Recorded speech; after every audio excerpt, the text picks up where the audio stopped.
Nippon India Nifty small cap 250 index fund की अगर हम बात करें तो यहाँ पे 250 कंपनी हमको देखने को मिलनी चाहिए, लेकिन फंड मैनेजर ने 251 कंपनी में पैसा निवेश कर रखा है। अब कहने की बात ये स्मॉल कैप इंडेक्स की बात करें तो वहां पे 250 कंपनी देखने को मिलती है। तो सर ये एक कंपनी का क्या लोचा है, एक कंपनी कहां से आई? क्या असल म्यूचुअल फंड में कोई स्कैम हो रहा है या हमारे से कोई चीजें छुपाई जा रही हैं? डिटेल में आज की वीडियो में सब जानने को आपको मिलेगा।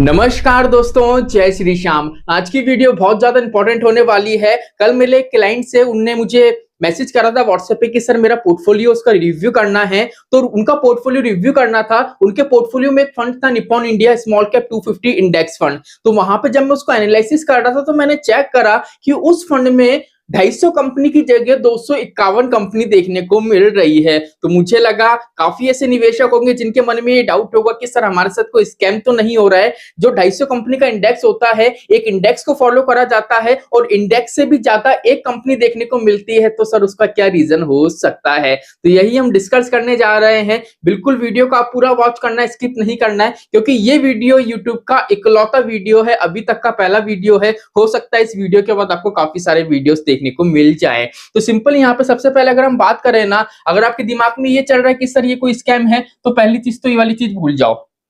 किसी भी तरीके का कोई स्कैम नहीं है, ठीक है। यहाँ पे क्या है, कुछ चेंजेस है, वो मैं आपको बता देता हूं। अब पहली चीज तो क्या होता है, जैसे आपने देखा अगर हम स्मॉल कैप इंडेक्स की बात करें तो इसमें कितनी कंपनीज होती हैं?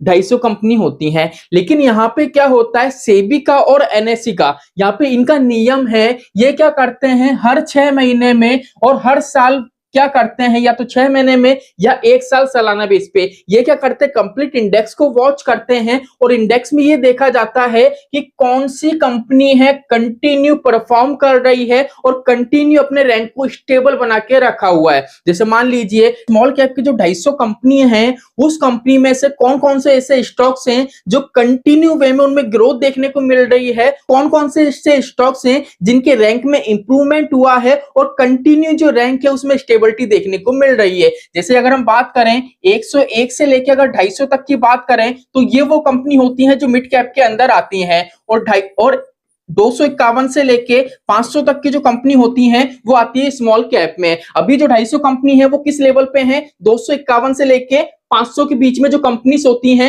वो कौन सी होती है, हमारी स्मॉल कैप की। अब मान लीजिए कोई भी कंपनी है वो अच्छा खासा परफॉर्म कर रही है, उसका रैंक मान लीजिए 101 से 250 के बीच में वो स्टेबल आपको दिख रहा है कंटिन्यू वे में, तो सेबी देखती है कि भैया ये तो कंटिन्यू वे में स्टेबिलिटी प्रोवाइड कर रहा है। तो यहाँ पे क्या करती है, जो स्मॉल कैप की कंपनी है ना उसको वो कन्वर्ट कर देती है मिड कैप में। तो इस तरीके से क्या होता है, स्मॉल कैप के जो स्टॉक्स हैं वो मिड कैप में कन्वर्ट हो जाते हैं। अब आप बोलोगे कि सर मिड कैप में कन्वर्ट हो गया है तो सर 251 स्टॉक क्यों शो हो रहे हैं, एक स्टॉक एडिशनल क्यों शो हो रहा है? तो यहाँ पे देखो सीधी सी बात है, फंड मैनेजर ने क्या करा था, आपका पैसा निवेश करा था स्टॉक्स के अंदर। अब मान लीजिए जिस स्टॉक में फंड मैनेजर ने पैसा निवेश करा उस स्टॉक ने मार्केट में काफी अच्छा परफॉर्म करा, अपने रैंक में इंप्रूवमेंट करा, उसने इतना अच्छा परफॉर्म करा कि उसकी जो रैंकिंग थी स्मॉल कैप की जगह मिड कैप में कन्वर्ट हो गई। तो यहाँ पे फंड मैनेजर क्या करेगा, आपका जो पैसा उसने इन्वेस्ट कर रखा है उस स्टॉक में, वो सडनली तो पूरा पैसा निकाल नहीं सकता। तो सेबी यहाँ पे क्या करती है, जो फंड हाउस होता है उसको कुछ टाइम देती है कि आपके पास इतना टाइम है, आप इजीली क्या कर सकते हो, इस टाइम पीरियड आपका जो भी अमाउंट आपने इन्वेस्ट कर रखा है उस पर्टिकुलर स्टॉक में से आप निकाल सकते हो। क्योंकि नॉर्मल सी बात है, अगर यहाँ पे 251 आपको दिख रहे हैं ना,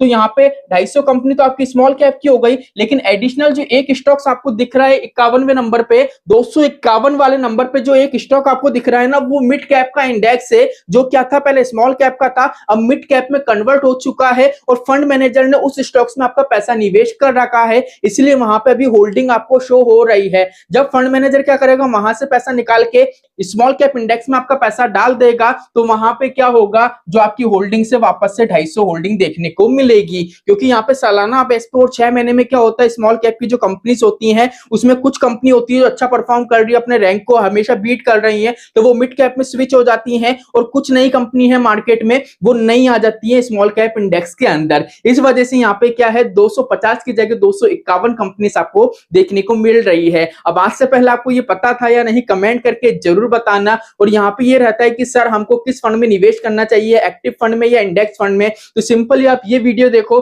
जिससे कंसेप्ट क्लियर हो जाएगा फ्यूचर के लिए एक्टिव फंड सही है, इंडेक्स फंड सही है या कौन सा फंड आपके लिए सही रहेगा। तो चलिए आज के लिए इतना ही, मिलते हैं हमारी नेक्स्ट वीडियो में। जय श्री श्याम दोस्तों, जय श्री राधे।